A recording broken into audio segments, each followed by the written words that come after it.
It's just a huge honor for me today to be podcast interviewing Dr. Kyle Stanley, named as the next generation of cosmetic dentists by the AACD in 2015 and top 10 young educators in dentistry by the Seattle Study Club. Graduated Magna Cum Laude from the Herman Ostrow School of Dentistry of USC, then completed a dental implant residency along with a dental implant specialty in Brazil. While at USC, Dr. Stanley completed an aesthetic mini-residency with a world leader, Dr. Pascal Magne, and was honored with the Charles L. Pincus Award for Outstanding Achievements in Aesthetic Dentistry by the American Academy of Aesthetic Dentistry. He is also a dedicated researcher who has published in some of the top international dental journals about topics relating to aesthetics, dental implants, smile design. Dr. Stanley is a key opinion leader for many well-respected companies and has presented on 5 continents as a highly in-demand speaker.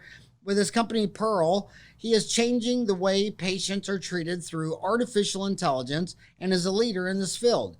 Dr. Stanley maintains an exclusive practice in Beverly Hills, California. My God, in preparing for this podcast, I mean, you've lived like 5 dental lifetimes and you're still in your 30s. My God, it's just an honor to meet you today. How are you doing? Thanks so much. Yeah, I'm doing well. You know, I have been lucky to have some good mentors, which have helped maybe propel me into a faster position that I'm in. I've been just really lucky to be on the coattails of some great people. Wow. Well, that's a humble way to say that you're just born on third base and genius intelligence and been rocking and rolling ever since. I mean, and you're even on top of AI. So first of all, let's get started with, I want to start with Pearl. Because you're the chief clinical officer at Pearl, and that's probably most of the people listening right now might not have heard of Pearl, and its affiliation with Gum Gum Dental. So let's start with just what is Pearl?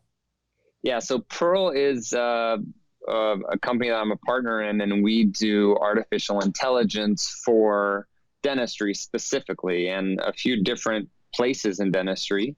We were spun out from a previous company called Gum Gum. And so one of my patients started that company. It's an artificial intelligence company that's using something called computer vision. And they were doing that for the marketing space. And then he brought me in and said, hey, I want to do some things for dentistry. Would you help me? And I said, well, I don't know anything about computer vision, but I know a few things about dentistry. That was about 3.5 years ago. We ended up spinning the company out. We raised $11 million, have some top VCs. And now we're trying to automate a lot of things in dentistry to reduce stress, reduce liability, makes things faster, more predictable from labs, from patients, for DSOs, for universities. It's an exciting time to be in dentistry. Well, that's kind of what we have in common. When I was, the first wave I threw my surfboard on and surf was being a dentist. My next door neighbor was a dentist. I surfed that to first base. And then when I got to first base and was playing all things dentistry, I noticed this big thing, the internet was coming on, and we started Dental Town.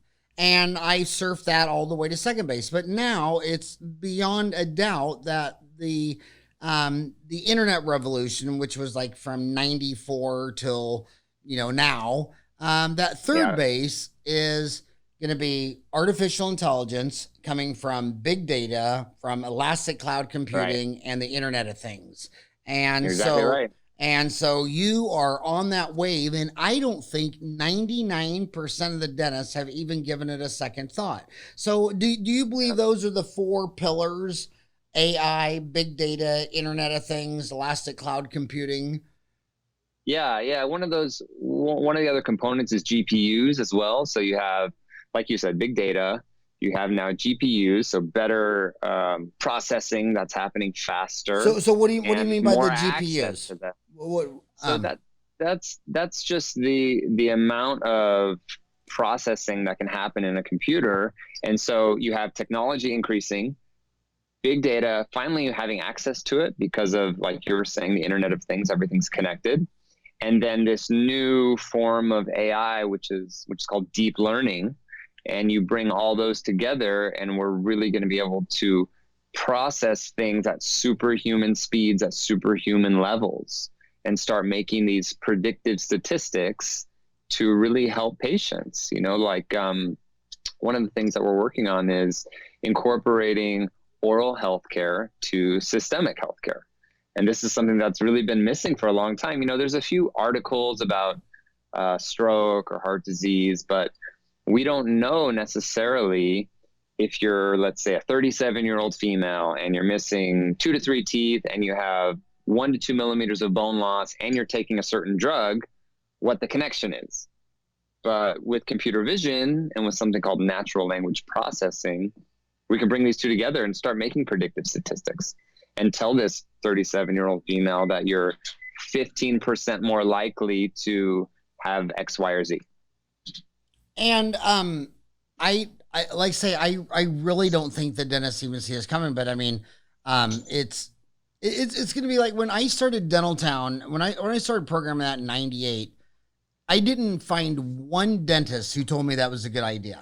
In fact, most of my close friends did everything they could to talk me out of it. And really? This artificial intelligence, it's going to be the game changer. It's going to be so game changer. You got people like Elon Musk saying that we shouldn't even develop it because, a human being couldn't even compete with artificial intelligence. But these dentists don't know their numbers. They don't know the health history of the patient. I mean, how close, what is the first realistic thing that this dentist could see versus all the fairy tale stuff that'll be here in 10 to 20 years? The hype. Yeah. Well, first of all, I have to say that Dental Town for me, so I did my residency in Brazil and, I was in Brazil by myself, basically. Dental Town was my business school. So during my year in my residency, I read all of Scott Luna's posts. I read all of, everybody that was talking about business. And so I owe actually a lot to Dental Town because it was like my MBA. Oh, nice. Just going on the forum. So I just want to say that before I go on. For AI, the first aspect that people are going to see a big change in is reading radiographs. And this is one of the things that we're pretty far down with the FDA is looking at radiographs and reading them with the eyes of an expert.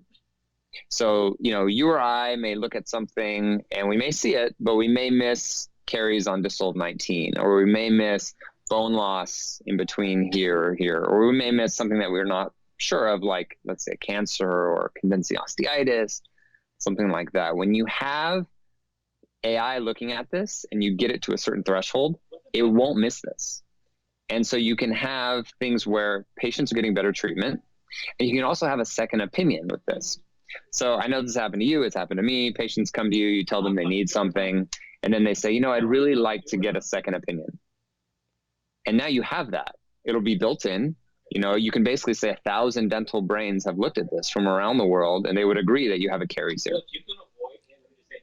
What I don't understand is like when you read things to the military, like say a submarine goes underwater and it's not going to surface for 6 months, and now they have one of the 600 souls on board has got these things. Well, they're not surfacing because Kyle has a fever. You know what I mean? So they go to AI, and they've been doing this for decades, and for the last 2 decades before there was any AI or any cloud computing or any of that amazing stuff, they were already showing that computer had a 92, 93, 94% accuracy, and that a real human would have been in the high 80s. And then it gets further off where if I'm a Irish male, I'll be better diagnosing Irish males than say I was a female Navajo Indian.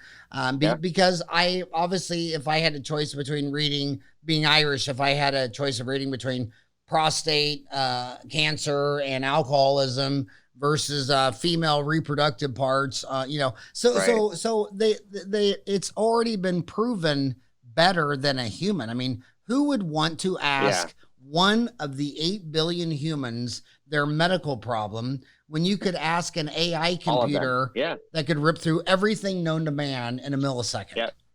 No, that's exactly right. we've done this with radiographs first. We get to this superhuman level where you can't compete with it.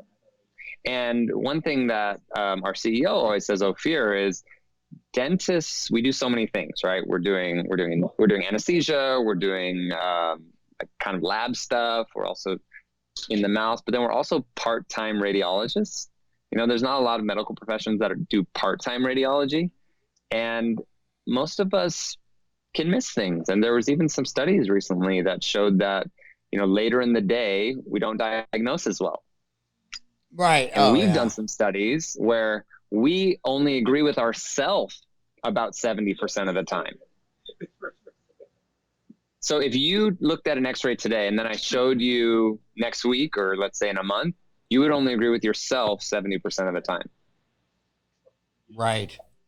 And the AI will be really statistically significantly better.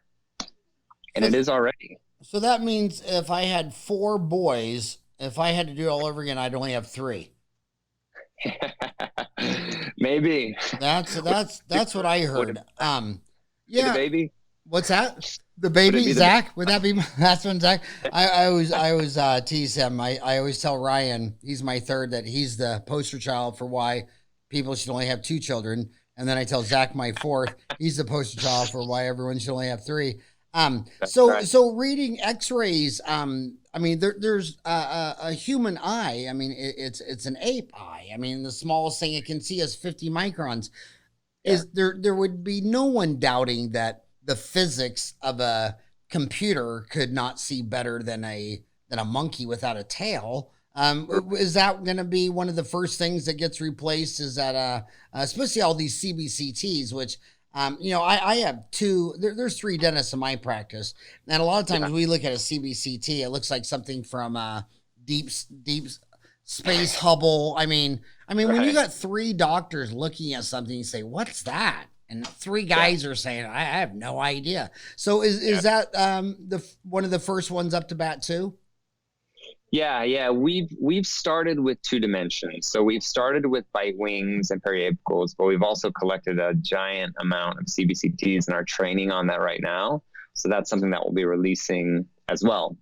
One of the other things we're working on is, there's 2 other places. One is insurance, dental insurance, and the other one is labs. Do you have a preference for which one you'd like to hear about first? Well, before we go into labs, I want to see one of the things that makes people afraid to write articles and post original content, because all the data shows that about 1% of humans in any sector produce original content, about 9% engage, like whatever, LOL, I agree, disagree, but 90% don't do anything because they're always afraid that they'll be wrong or someone will say, but I actually have enjoyed that the most in my career.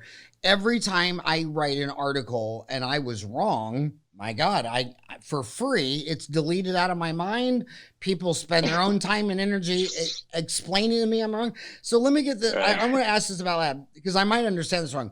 I've been told that with machine learning, artificial intelligence, that the bigger the data set, the better. So when you scan your first impression, the computer, the AI, is not going to be nearly as smart as after I've scanned 100. When I've scanned my first impression, they can just compare me to the pool. But after a while, they go, "Oh, this is Howard. So we know which ones he scanned, which ones had to be." We're finally getting to understand Howard. So the more bigger the data set, the more AI can do its job. So, some guy said, if you wrote a machine learning program, you can't test drive your car when it's in the garage. You need to get the car out and you need to take it for. So when I'm using oral digital scanning, is it better at the 100th impression than the first? Is it better at 1,000 than 10 or 100? Does it scale like that? The answer is kind of both.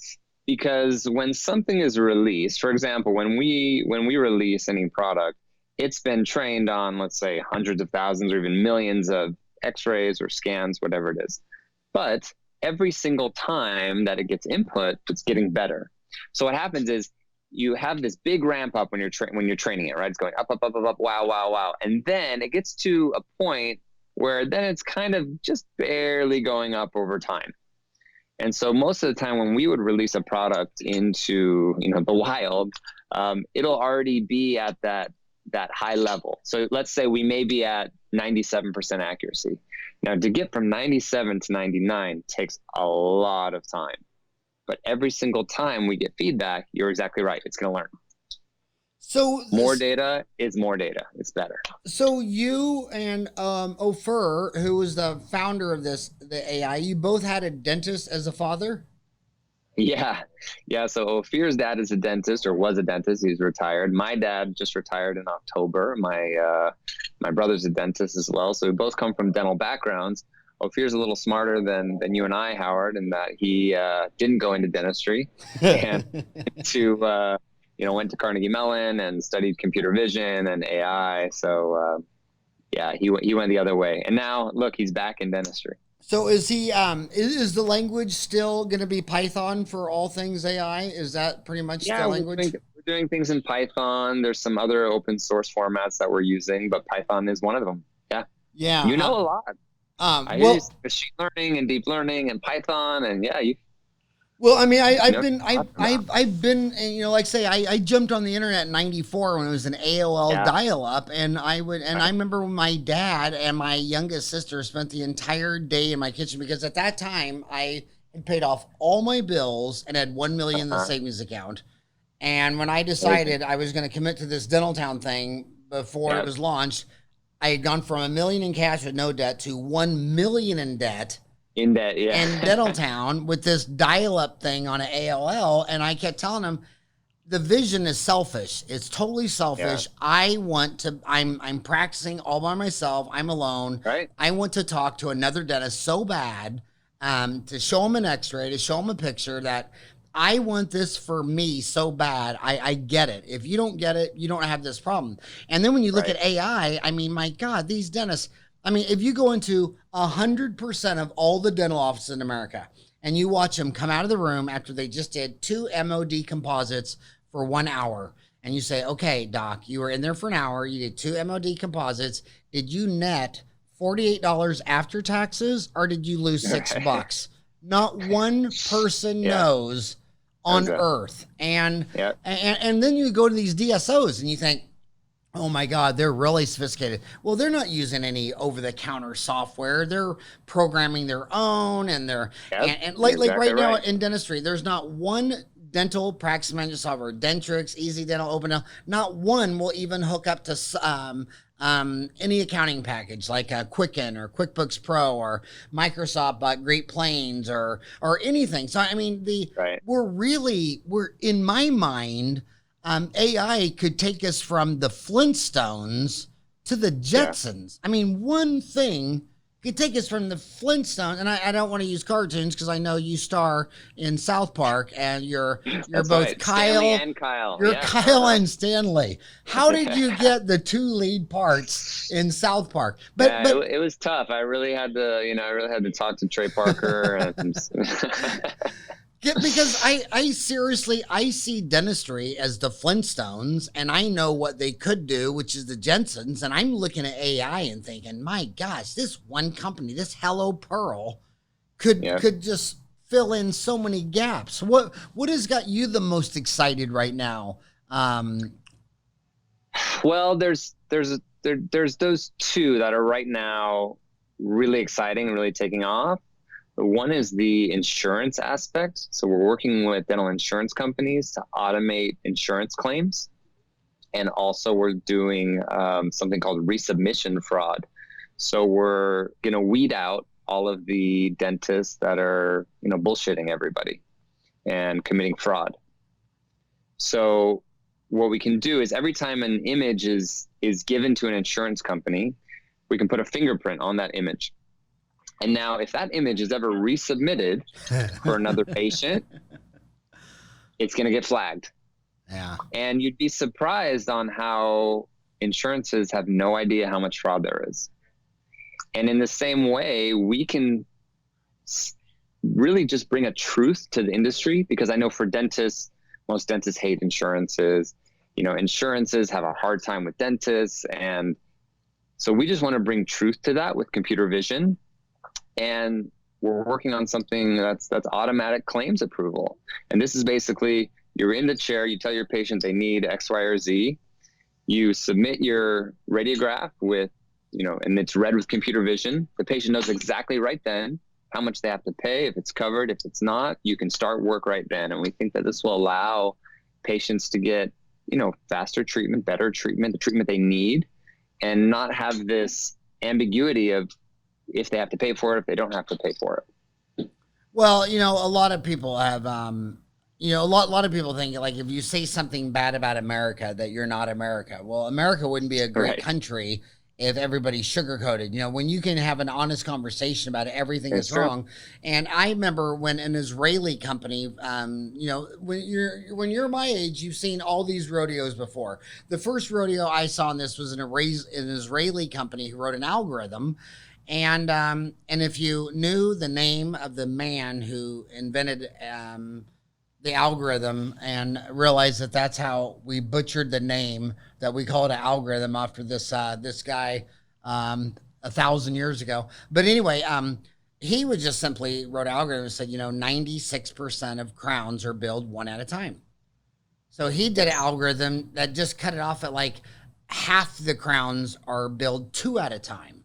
And it picked off a guy that was practicing right up the street from me, who went to jail for 5 years, and he was just this lovely guy who was telling our patients, well, Kyle, if I just say we're going to do 2 crowns, but just do 1, they'll pay half of both, so then you won't have to pay anything out of pocket. He was just this really nice, lovely guy, and he just blew his family apart because he had to go sit in a cage for 5 years, and it's and it's going to get worse and worse and worse and worse. So, but the dentist, I'm going to say that the fact that they don't like insurance companies just speaks of their complete immaturity. In every other industry, the whole value chain works together. They all go to conferences. We just had the CDA meeting last weekend in San Francisco.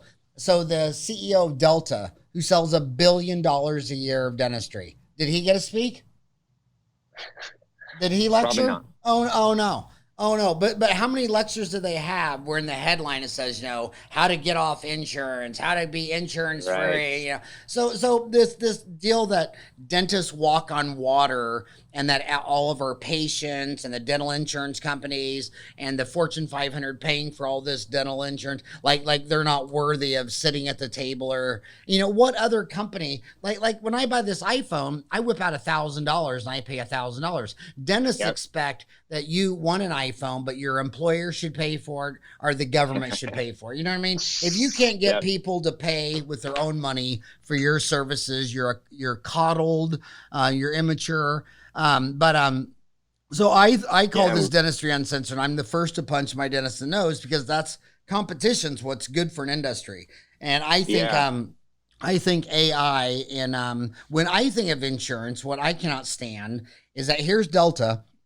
They got Delta. When they come in, they have to bring a piece of paper, and I have to pay a human being to call Delta to make sure that he's covered, all the deals. Right. And I'm like, why doesn't Delta have an app on the iPhone? It comes in and scans it, says, oh, this is Kyle Stanley. Here's everything he's covered. Exactly. I mean, and then during the healthcare debates, every time someone would say, hey, 30% of our insurance cost is paperwork, which totally true. And that's what we're trying to help with, because you have, on some of these, people have tens of millions of claims, and they don't have enough people to look at them.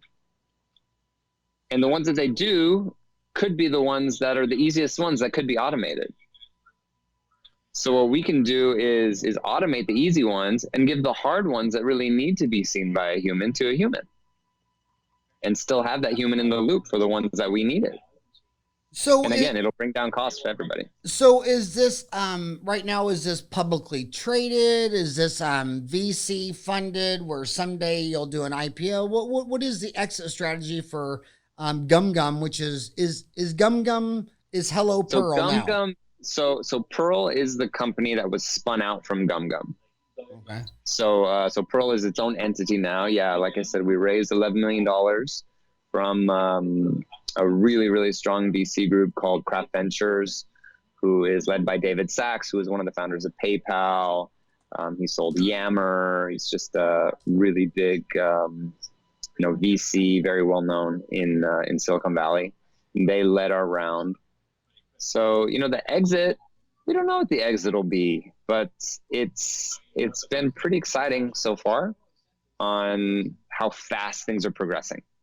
Because, I'm a dentist. Like I said, a few years ago, I didn't know anything about computer vision, about GPUs and AI. I had to learn all this stuff. But now understanding it, it's crazy at how, like you said, this is going to be the next wave of really technology, but also in dentistry. Because there's things that we're not doing that there's other companies doing regarding AI that can also really help the practice of dentistry. So then, is Ofer still the CEO of Gum Gum? Is Gum Gum still? No, so Ofer actually stepped down as the CEO of Gum Gum, which is kind of crazy. It's a company that does hundreds of millions of dollars a year, and he believes so much in what we're doing with Pearl that he stepped down to be the CEO of Pearl. And so now, who's the CEO of Gum Gum? They have an interim CEO right now. Is that Ben Plomonian? Yeah. Plomonian? No, so Ben actually is the CMO. Yeah, so he does all the marketing. Yeah, so he's great. Phil Schrader? Phil, yep, exactly. It's Phil Schrader. So now Ofer is going to be purely on dental. Yep, yeah. Ever since it's funny because April. It's funny because with the name Gum Gum, I'm always going to think it's going to be all company, things right? dental. Yeah, that was serendipitous. But is Gum Gum basically going to be AI, but not dental related? It's going to be AI for exactly. Yeah, so Gum Gum started as really a computer vision holding company, but really started focusing on marketing. And so they basically look at every image on the internet and analyze it in real time and can put little ads on top of it. And they've really focused on marketing. So when we incubated Pearl within Gum Gum, we realized that it really needed to be its own entity. So we spun it out, at the board level and got independent financing. And so now Ophir is going to be there, be with you guys full time. Yeah, he's been full time since April. Huh, that is amazing. It's really awesome to have him. So again, what products you talked about? So put them in order. What you're most excited about? You're talking about So I think that the digital radiography with AI will eventually be in every practice within a few years. We are in the throes of the FDA right now, so we have to wait a little bit. So what we're focusing on now and what's really been taking off is the insurance products, like I told you, with resubmission fraud and also automatic claims approval. And the other thing is with labs. So what we're doing with labs are two things. One is called Scan Clarity Score. Okay, I'm sorry. I'm just going to try to get this right. So first was radiography. Yep. And second was insurance. Insurance, yes.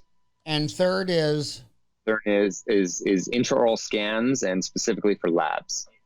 Intraoral scans for digital intraoral scanning for labs. Okay. And what we do with that, there's two products with that. One is called Scan Clarity Score. And what we do is analyze an STL file at the prep tooth level to figure out the quality of the scan and the quality of the margin. So did they use a retraction cord? Is the margin a feather edge? Is it a really nice butt joint? Did you capture the contacts? Do you have enough reduction? And then from there, we can give you a score, 0 to 100. If you want to automatically mark the margin, we can automatically mark the margin for you. So let me give you how this is being used right now in some of our lab partners. We work with some of the biggest labs that, all the names that Let's say they get 5,000 scans a day.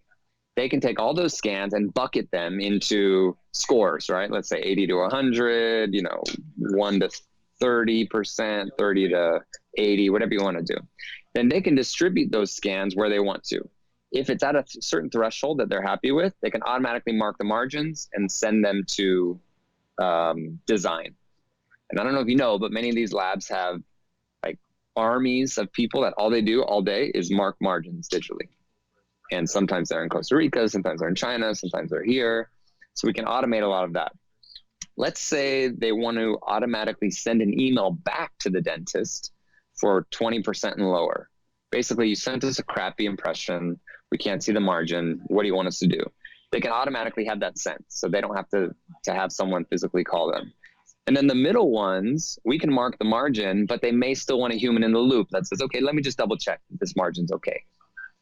So we're automating that. We're giving the labs an ability to vet their doctors and say who's sending me good scans, who's sending me bad scans.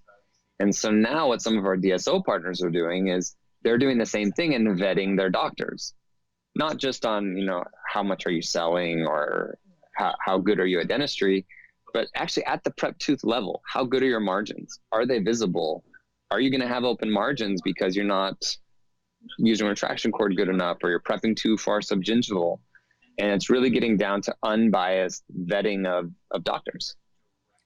That is, and that is something that I'm sure most dentists don't want there to exist. They don't, people don't, I mean, dentists, they just don't like competition. I mean, they go crazy when someone disagrees with them. I mean, sometimes you can disagree with the dentist and he'll, you can tell he has difficulty breathing. It's like he lives in such a bubble that just someone calling bullshit on what he just said and they're like having a hard time breathing. So that would be, second opinion, that's all the x-ray.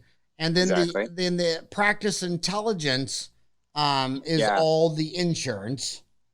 So practice intelligence is actually kind of the back end of second opinion.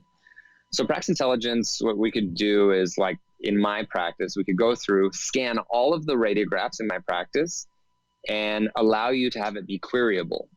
So you could say, how many patients do I have that have 1 to 2 millimeters of bone loss? How many patients do I have that are missing 1 to 3 teeth? Do I need to bring a specialist in? Do I need to get more training? Do I need to buy a laser? Do I need to do marketing for this specific case? It really gives you data on what's happening in your practice from the radiographs.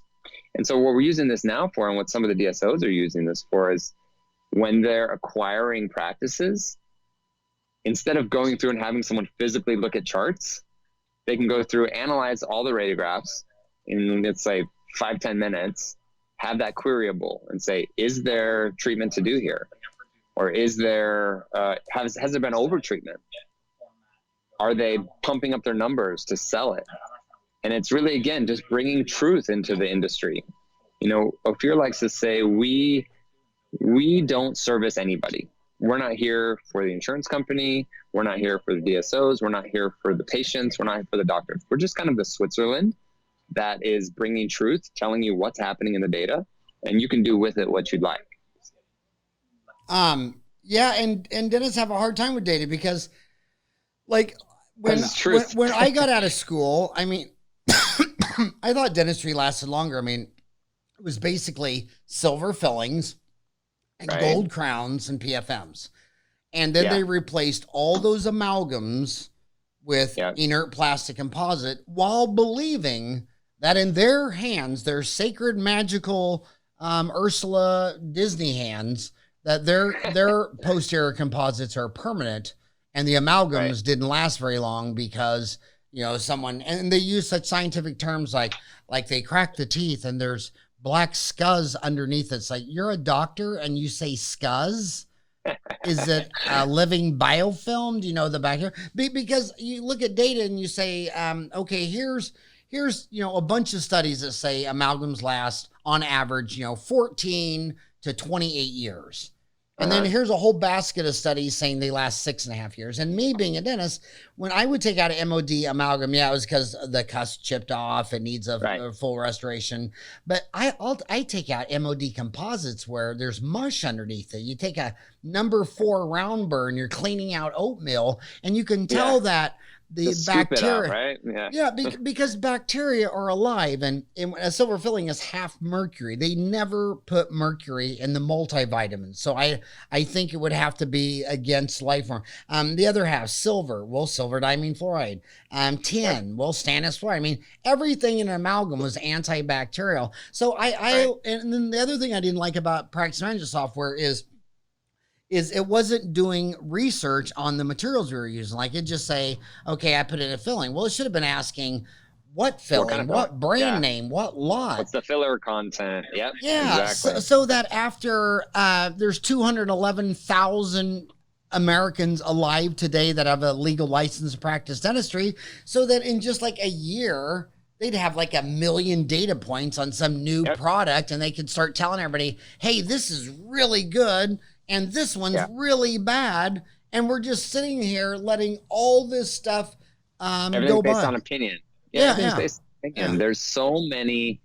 Whenever we were just at the ADA, up north last weekend, and when we tell people that we have an AI company, they're like, "Oh, you should do it for this," and we're like, "Yeah, we can." There's just so many opportunities in AI, and we're just trying to be really laser beam focused on maybe the 5 things that we're doing.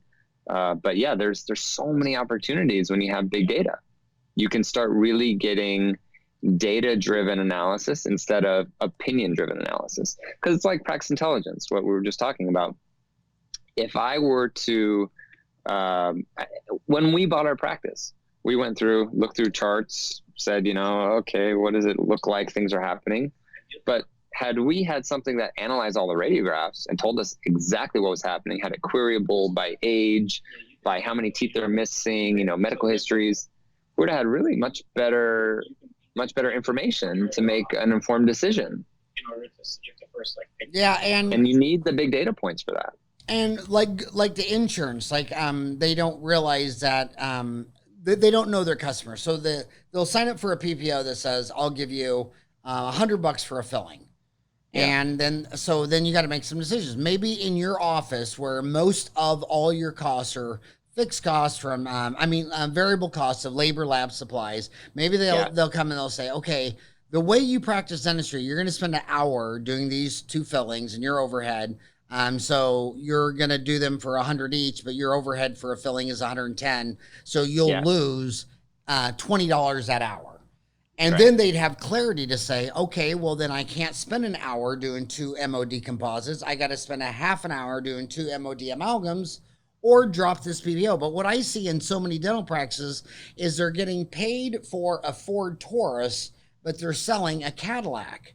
And there's nothing wrong with a Cadillac, and there's nothing wrong with a Ford Taurus. It's like I could go visit you on a Southwest Airlines for $200. I could also charter a jet here in town for $5,000 an hour. They're both fine, but I don't want to go.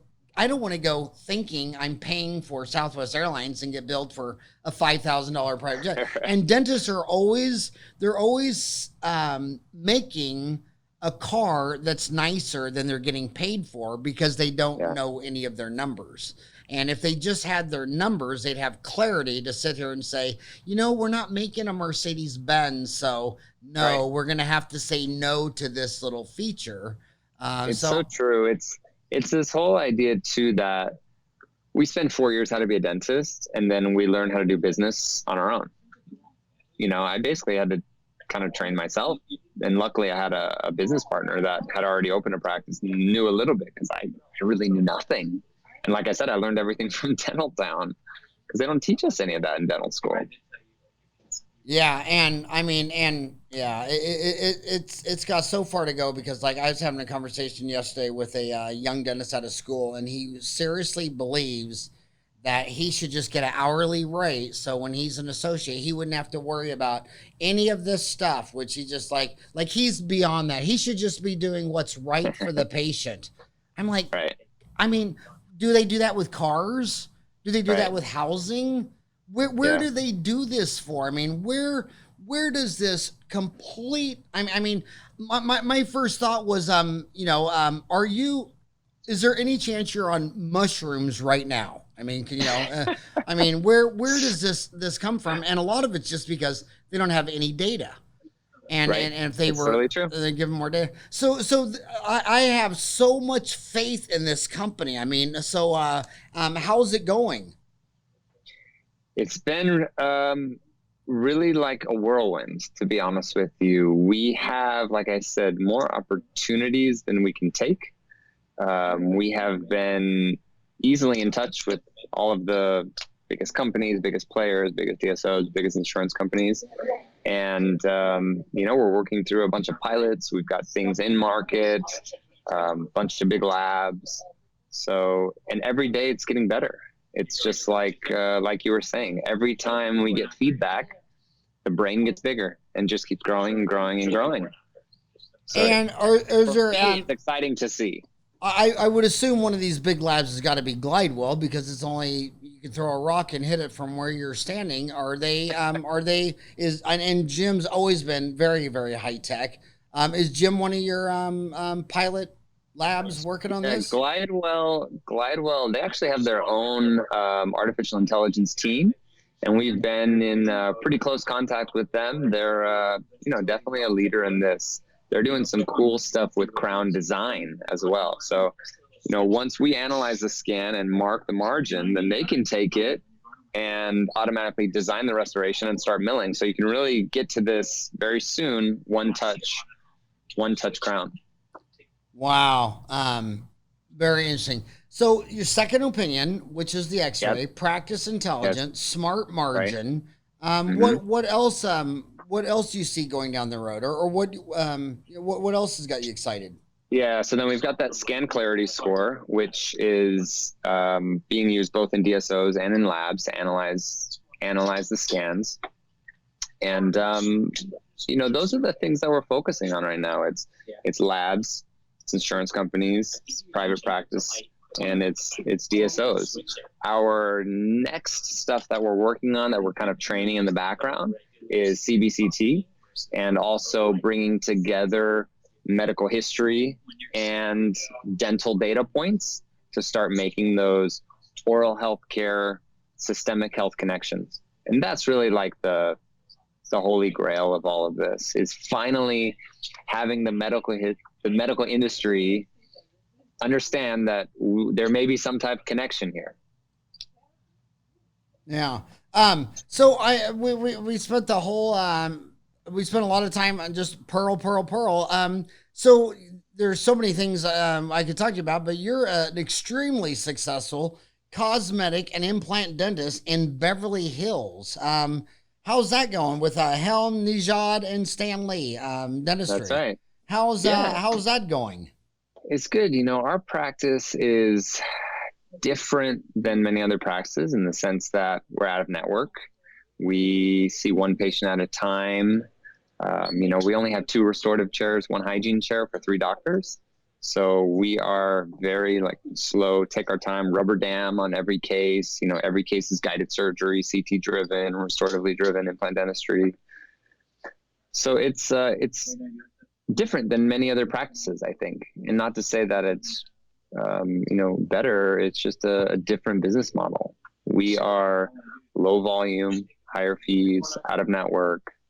And that's the way that I love to practice.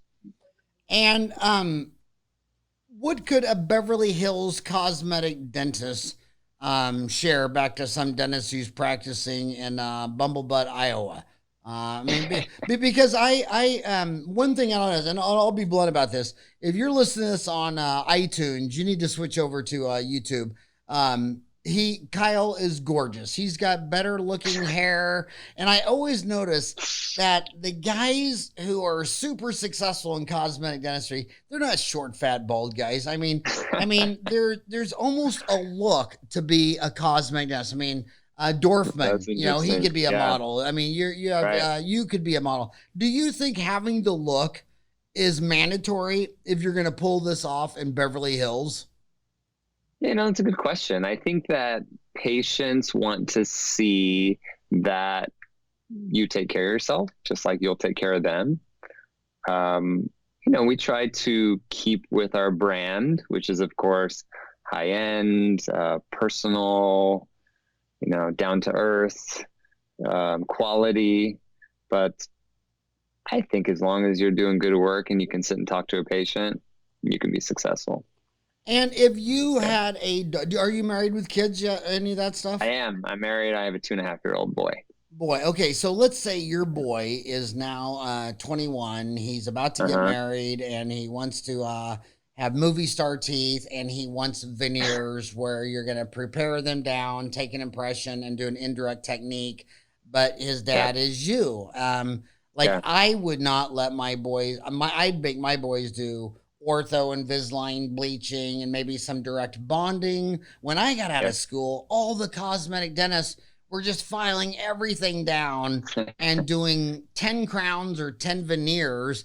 And then when you say, well, I see these cases 10 years later and they're not pretty, they'd say, oh, well, not mine. Oh, you didn't see my case.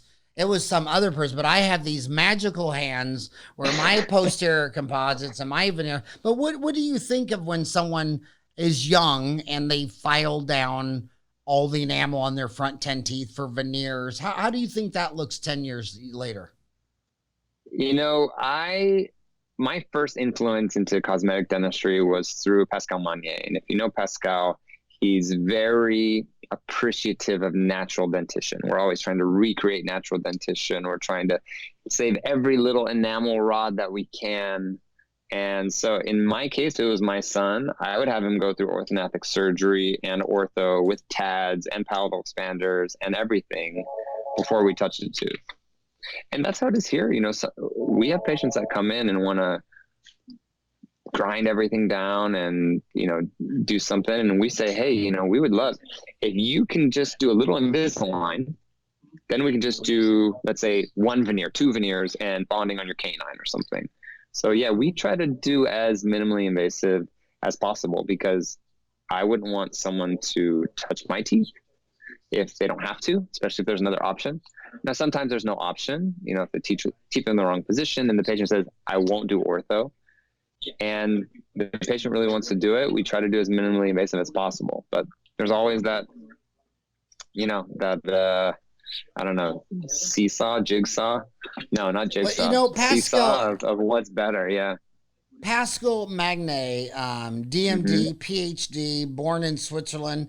I've always told dentists, you know, I mean, so when an American says that the United States is the greatest country in the world, they've almost never traveled. I mean, basically, you just because when you go, you're exactly right. When you go to Switzerland, Denmark, Finland, Norway, people are really happy. Tokyo, Japan. I mean, if Colwich, Kansas is really the greatest country you've ever seen in your life, you need to make friends with a pilot. But I just love the dentists in Switzerland, Norway, Finland. I mean, look at the great companies that came out of Copenhagen, Denmark, and you know, 3Shape for one. You look at Helsinki, Finland, coming up with Plan Mecca. But Pascal Magne, he's considered to be the father of biometric dentistry. Biomimetic dentistry, biomimetic dentistry. There's a lot of people listening that have never heard of that. What is biomimetic dentistry, and why is Pascal considered the father of that? Yeah, Pascal really brought in dentin bonding to the world so that we can do more minimally invasive things. And biomimetic dentistry is, you know, bio and mimetic. It's mimicking nature. So it's trying to not use materials that are too dense, not use materials that don't behave like natural teeth. You know, natural teeth bend and move and behave. And oftentimes we say, let's put the hardest thing we can. Let's put zirconia on the teeth because it's strong. But that's not how natural teeth are. So it's bringing bonding protocols in with knowledge of unnatural materials that mimic nature and bringing those together to be as natural as possible. And how is that taking off, would you say, in the United States? How is that going? It's definitely growing because I think you had the 90s where you had cosmetic dentistry and everyone just wanted, like you said, to just prep everything, right? And now I think 20 years later, people are realizing that, you know, we should try to be as minimally invasive as possible. So we have a lot of patients that come in asking, you know, how much are you prepping? What materials are you using? And they know a lot. I think the internet has helped patients be very smart about what they know and what they want. And so we have a lot of patients coming to us specifically because, especially my partner Manajad, that's what he does. And he's Pascal's dentist. So Oh, is that right? yeah. So in your practice, what percent of you is when you say implant and cosmetic dentistry, is it more cosmetic? Is it more implant? How does that really break out? For me, at our practice, I do everything that's surgically driven or that involves implants. So whether it's implant placement, implant restoration, or whether it's sedation or wisdom teeth or sinus lifts and bone grafts, I've kind of focused more on the implant side of it than the traditional restorative dentistry side. So that's when my partners Matt Najad and Mark help come in. Now, are you placing implants or more restoring? I am, yeah. So I'm placing as well. So I did a full-time implant residency specialty in Brazil, which doesn't really exist here. So I do start to finish implants, which is I think where the industry is going. But more GPs placed implants than specialists. Last year, there were more implants placed by GPs. So are you talking about the United States? Wave is coming in the United States. Yeah. Yeah. So when you go around the world, they don't really have this specialty thing. Like no. 10,000 of the 18,000 orthodontists are all in this one country, United States. Right. And when you look at these publicly traded implant companies, like say Straumann, when they're, I always say if a company goes public and they sell dentistry, buy a share, because if you buy a share, they have to send you their 10K annual report, right, their 10Q quarterly, right, and how they talk to Wall Street is very different than how their reps are talking to you at the CDA meeting. But what I liked about Straumann's report is they're saying, in Korea and Germany, 3 out of 4 dentists surgically placed a implant last year. In the United States, that means we have 75% of the dentists didn't place an implant last month. No. And Wall Street's looking at this upgrowth. So why do you think in Brazil, Germany, Korea, 3 out of 4 dentists placed an implant last month, and in America, almost every country has more general dentists placing an implant? We're definitely behind in that. I think that it's this whole notion of this referral-based system, which can work if every person on the team is really, really, really in good contact. But it can be a problem, because I do both sides. I train both specialists and I train restorative doctors. So I have specialists that complain to me, I placed a perfect implant and the restorative doctor didn't know what they're doing and now the implant failed. And then I have the opposite, where I have restorative doctors telling me, the specialist placed the implant in the wrong position and now I have a hard time restoring it. What I tell people is, if you place the implant yourself, you're the one that has to deal with it. So you're going to do it really well. And you're going to make sure that it's at the correct depth, so you have a good emergence profile. It's at the correct position to where you can have a screw retained crown. You're going to use the proper materials so that you don't have the implant fail, because you have to deal with it when something happens. And I think that we'll catch up eventually, but that these other countries are, better at us in some things, for sure. That was why I went to Brazil. It's no wonder why Dr. Branamark was teaching in Brazil at the time, was because he was training some of these top people. And when I was in dental school and I was reading articles, so many things I was reading, so many articles were coming from Brazil. So when I talked to Dr. Magne and I said, I want to learn implants, he said, all right, you got to go to Brazil. You got to learn Brazilian Portuguese and go study in Brazil. So that's what I did. Yeah. When I would try to get, when I started this podcast and I was trying to get Brandmark to come on the show, at that time, he wasn't feeling very well, but he was in Brazil. I was talking to in where? Mm-hmm. In a city called Bauru. Yeah. Is that by São Paulo? So it's more like in the south and a little bit more inland. Huh. But he was going back and forth. Yeah, but what an amazing man to where, he was still doing his art, his trade, his craft till the very end. His son is an orthopedic surgeon in San Fran. Oh, I didn't know that. Yeah, cool. I've been trying to get him on the show, and I need to work harder on that because his father was originally an orthopedic surgeon. Right. Yeah. And Yeah, serendipitously found that you can't take the screws out of the rabbit's tibia. Right. yeah, I mean, they were orthopedic. They're a family of orthopedic surgeons, and it's going to Yeah. be very hard to do hip transplant research on rats when you could just put little spindles into their mandible. And so they got into teeth just by a shortcut of doing hips. That is there's so many stories. I was trying to think of I had another question I want to ask you. Are you implant agnostic? We talked about the culture. In America, we have this culture of a referral-based system, okay? And the other countries don't. So we're fighting against that. In the education system, I mean, you've had some amazing honors by like Seattle Study Club, things like that. But in America, the dentists are telling me, they're sending me emails at howard@dentaltown.com and say, well, I got to pick my implant system first because where I'm at in North Dakota, all the training's provided by the company. So I kind of got to pick which implant I'm going to use before I start doing the training, because most of the training is company sponsored. Company specific, So they look at a guy like you, they just say, give me the short list, give me the name of the implant first, because that will determine if they have a bunch of training where my tribe is.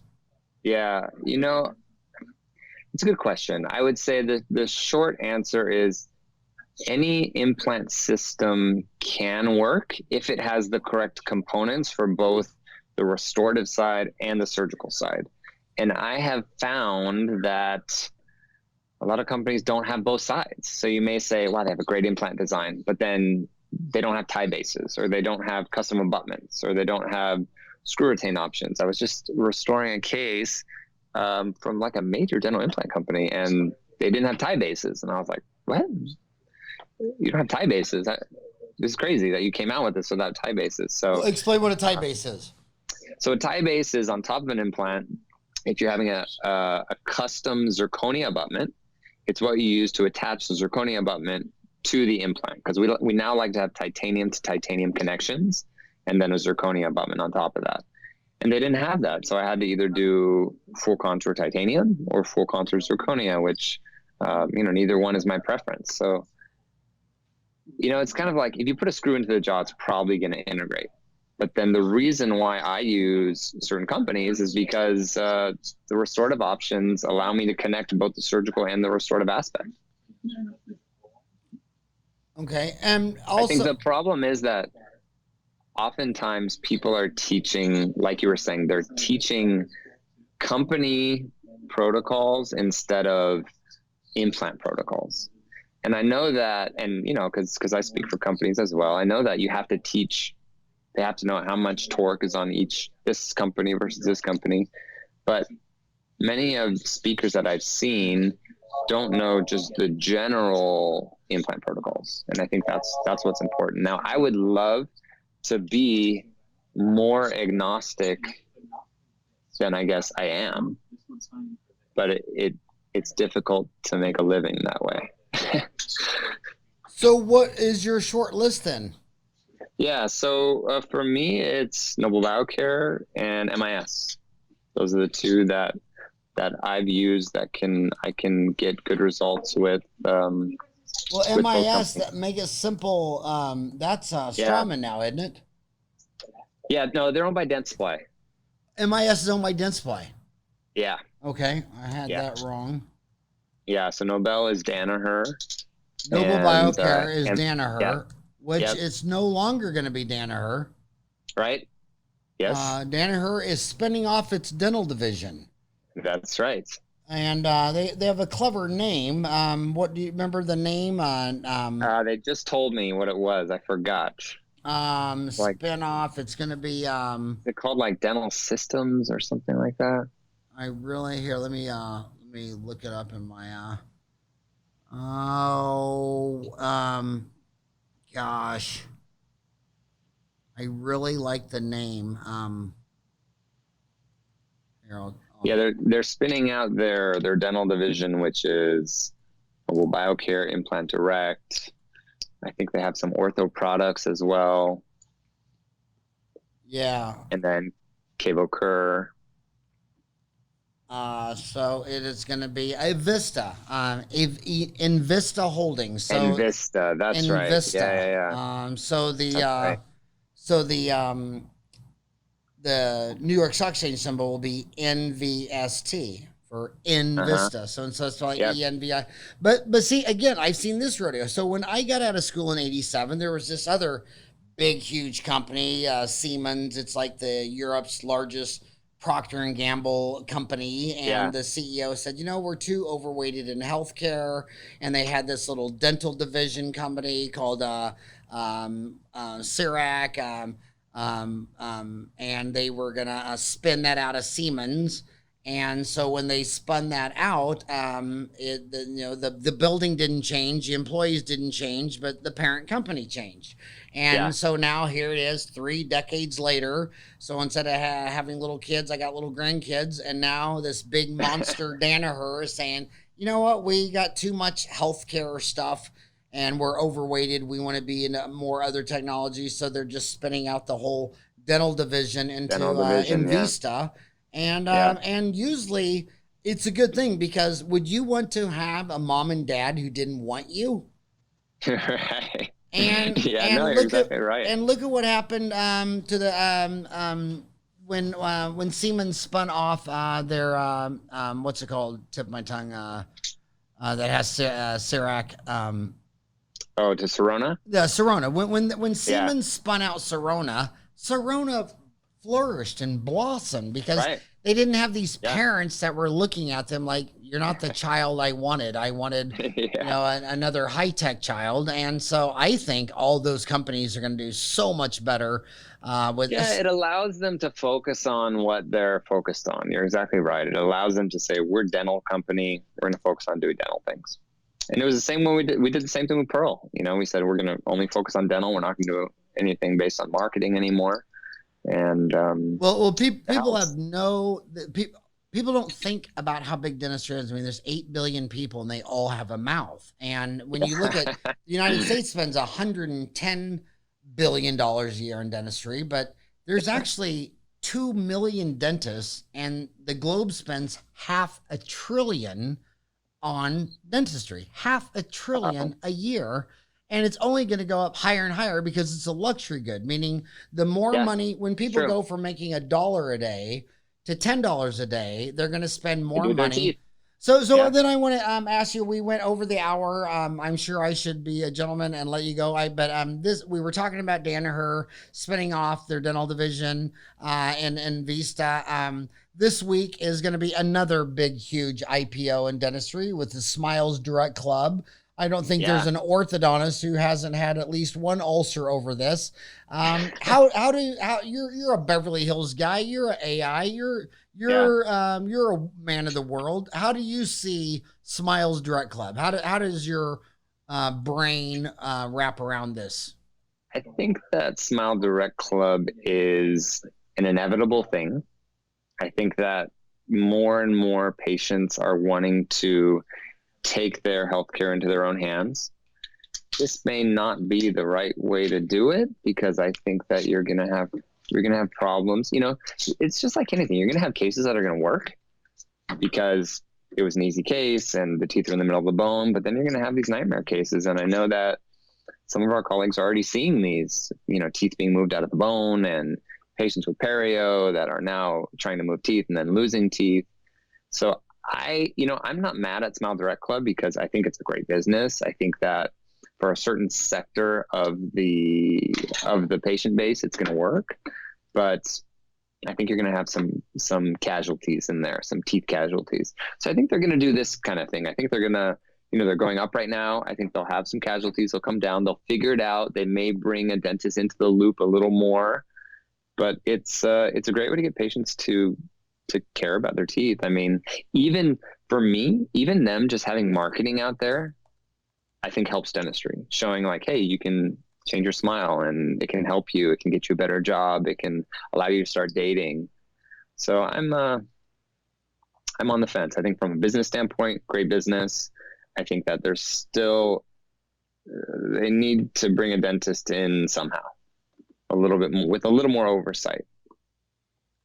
Again, I've seen this rodeo before. I remember back in the '80s when, gosh, what was the name of that company? It was they were selling the bleaching. It was the Oh, bleaching home care, Omni International uh-huh. out of Arkansas, and it was this bleaching kit for $900 for 6 bottles, Uh-huh. and we were all buying these 6 bottles for $900, and we were charging 250 an arch, so $500 a Yeah. mouth, and we had this amazing bleaching company. And then Crest came out with $50 for over the counter, and it showed that competition is good for the industry because we were Sure. charging way too much. And I noticed that Smiles Direct Club, they have 5 offices out here, but when I Yeah. talk to my orthodontist friends out here, Smiles Direct Club gets rid of, they don't do 80% of their cases. They want class 1 molar, class 1 canine, non-growing adults, 5 millimeters of growth. So the Yeah. orthodontists that think in hope, growth, and abundance, my God, they're down there with cookies and ice cream and cakes trying to get the 4 out of 5. But the reason I That's thought a you great would have idea. a lot of opinion on it is because, they're selling this to Wall Street as a Yeah. tele-dentistry play, and you're an AI. Yeah. So the AI and tele-dentistry is going to get bigger and bigger and bigger. Do you see Smiles Direct Club as an AI tele-dentistry play long I do. term? Yeah, no, for sure. I think that, you know, the, I don't know the process that they have to go through to get to become a patient, but I think there's a lot of things that I do now where, I'm calling patients. I was just in Orlando a few weeks ago, and then I was talking to a patient on the phone. I was looking at their CT scan that, my office had sent me, and I'm looking at it there, and I was basically, diagnosing, doing treatment while I was getting ready to lecture. And it's nice for us. It's nice to not have to be in the practice every day to do our work, and we can plan. I do as much planning as I can outside of the practice, outside of the chair, so that I can do as little planning inside the chair. When I'm in the chair, for me, I'm trying to execute as much as possible and try to do all of my planning outside, because the chairs are expensive time. The chairs when the patients are nervous and bleeding and numb and sedated. So anything that I can do outside, I think doing, like you're saying with tele-dentistry, I think it's a good idea. So I think that Smile Direct Club will get it. They'll get it, and they'll have some problems like they already have, but they'll get it, and it'll help, like you said, a certain sector of the community, and everyone else will still go to orthodontists. I think, orthodontists are worried that they're not going to have patients. They said the same thing with Invisalign, in the late 90s, I think it was, or early 2000s. And they said, oh my gosh, we're not going to have any patients. Now they have just as many patients now, if not more. Yeah, I just say to my orthodontist, I say, well, at the end of the day, do you go home and you're bored because you're not tired because you really don't work? You just sit in your office and do checks all day and the girls do all the work? They go, no, man, I go home, I'm beat up. I'm exhausted. I'm like, okay, so you're working. And that, Right. so last question. I know we're on double, triple Sure. overtime. We've had Christian Coachman on the show before, an amazing guy. You work with him a lot in his digital smile design, and you started, you guys are doing the Oral Facial Club. Yeah, that's right. That's right. So what's, Yeah, so just give us an update on Christian Coachman, who, by the way, I think you and Christian need to work together because there's 30 dentists in his family tree, and your dad's a dentist and your brother. And don't you think you should use this and we AI? have the Brazilian connection. Yeah. Don't you think you should use that AI to find the dental genes so we can, find out why children are born with this? But so how's Christian Coachman, and what's the Oral Facial Club? Christian's awesome. We talk on almost a daily basis. I've really been lucky to have him as my third mentor. It's funny what you said about the difference in American dentistry and international dentistry. And all three of my mentors, so I have Pascal Magne, Sasha Jovanovic, and Christian Coachman, none of them are American. So that's interesting how that happens. But Christian and I met in Indonesia a few years ago when we were lecturing together. I had been a huge fan of his. He didn't know who I was, of course. And I showed something that he liked, introducing plastic surgery into dentistry. and we started hitting it off. And then he was like, wait, why do you speak Portuguese? And we've been just really great friends ever since. And so now what we're doing is bringing together other aspects of medicine with dentistry. So not just thinking about, okay, I'm going to treat your teeth and your gums. Now we're talking about lips and cheeks and noses and plastic surgery and dermatology and orthopedics and orthodontic surgery and ortho, and everybody working together to have what we call an oral facial team. You know, I'm going to look at you and I may not know how to do everything, but I'm going to know what's available so that I can make the correct referral to an orthodontic surgeon or to a plastic surgeon. And we think this is the future of dentistry as well. And you said your three mentors were Pascal, Christian Coachman, and who? Sasha Jovanovic. So Sasha Jovanovic is... how do you spell that? Jovanovic. Say one more time. Jovan. Sasha Jovanovic. It's hard when I'm not looking at it.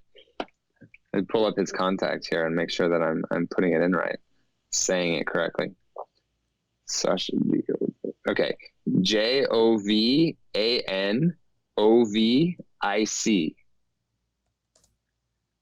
And Sasha is, really famous periodontist, one of the really leading experts in guided bone regeneration.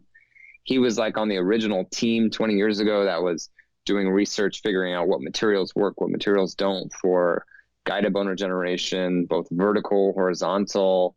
He's just an amazing guy. He's got a great center in Santa Monica, California called the Guide Center, where we do a bunch of courses together. And Sasha was introduced to me by Pascal. So it's interesting how that works. One mentor introduces you to the next mentor. And because of the personal touch, Sasha said, yeah, sure, come and hang out at my practice. We became great friends. He taught me so much about surgery and about life. So I'm just really indebted to those three guys. That is amazing. And how many, and what do you, and none of your three, Pascal, Sasha, they're not American. What does that tell you? Or how does that, yeah, it's interesting. What does that mean to you?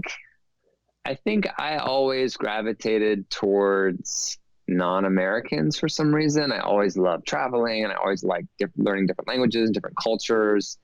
And with dentistry, I think that Americans have a lot to learn from the international community. When you go to some of these international meetings, you see some of the most amazing surgery, the most amazing aesthetics, the most amazing research.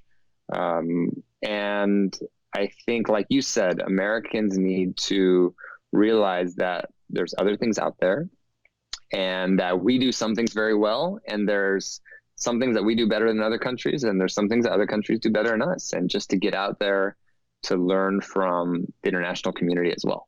And I'll just end on this one thing, but to keeping it real, I mean, we call this Dentistry Uncensored. I love dentists, but some are more challenging to love than others. And when they, at the end of World War II, about 20 countries started a national health insurance deal. And that was way back before 1950. And this is 2020. Yeah. So then about a decade ago, a couple of countries, the new kids on the block, Taiwan, Hong Kong, Singapore, they said, well, we're going to do some type of national deal. So they had over 50 years of data to study of all the countries' healthcare systems. And every one of those countries, Singapore, Taiwan, and Hong Kong, when asked, well, what did you learn from the Americans? They said, oh, the Americans only teach you what not to do. And you tell that to an American and they're just like, what are you, anti-American? And I have to tell you that my four boys, they're all raised now, and my four boys have turned into 5 grandkids. They say that the greatest gift Dad gave them is dragging them along to 50 different countries when I was lecturing. I mean, they've been to Brazil, Cambodia, and they just look back and they say, you know what? In fact, 2 of my patients, anyway, I have some patients that started this really big company in Phoenix, Arizona, and they're gazillionaires. And I said, why you? How did you think about that? And they said, well, we were military brats. So every 2 years we were in a different country. Go somewhere else. So we would lay in bed thinking, well, what's different? Not good or bad, right or wrong. Yeah, All this. What's right. different between this country and the last one and the next one? And they said, you know what? Before we were 18, we had doctorates in economics and history and didn't even know it. And after they had lived in 4 or 5 different countries, they said, you know, okay. And it's so funny because lecturing at 50 different countries, and I've been saying 50 for 10 years. I don't even know how many it is now, but maybe more now. Yeah, because I've done 50. Yeah. So and you get to see, when you get to see dentistry played out 50 different ways, and you've been doing it for 3 decades, it's kind of all comes together and all starts making sense. It all starts making sense. But I'll tell you what. It's nice to hear that, because I drag my kid along everywhere. You know, he's 2.5. He's been on 27 flights. Yeah. So I hope he'll thank me too. And how old is he? He's 2.5. Okay, here's the trick. I'll make this whole podcast worth your deal. When you're taking them on all these places and they're being what a 2-year-old should do, all you do is you play with their mind. You say, is anybody else doing this? Yeah. Okay, no one else is standing on the table. And then they look around, so they always compared themselves to everybody in the room. Little did they know everybody in the room was a dentist and a doctor and older and mature. Right. And they just always started comparing themselves to everyone in the room. Not that, I know you're, other parents, I see them all the time. Well, I know you're tired. I know you didn't have a nap. I know you crap your pants. Here's 5 reasons to keep doing what you're doing. And I would just say, well, no one else is doing. That's right. Yeah. You. But hey, gosh darn, congratulations on throwing your surfboard into the next big wave of not just dentistry, but for the Fortune 500. Last thing I want to part on is when I was born, in '62, the average S&P 500 company was over 60 years old. Mm-hmm. And now when I'm almost 60 years old, the average age of a Fortune 500 company is under 20. And right now, artificial intelligence, in 10 to 20 years, the average age of the S&P 500 is only going to be 10 years, because these companies who get religious, just like the companies who got religious on digital implant internet strategies. I mean, look at Facebook, Apple, Netflix, Google, Microsoft. What do they all have in common? They got the digital revolution. And those FANG stocks are about half the market cap. And everybody knows that now, but they didn't know it 20 years ago. Well, everybody who gets prioritized on AI, big data, Internet of Things, elastic cloud computing, they're going to drive the average age of the S&P 500 to under 10 years old, because the people that have that competitive advantage are going to destroy everyone still doing accounting on QuickBooks Pro. So get AI or get ran over from behind. Thank you so much for coming on the show today. Thanks, Howard. It's been a pleasure. Thanks for having me.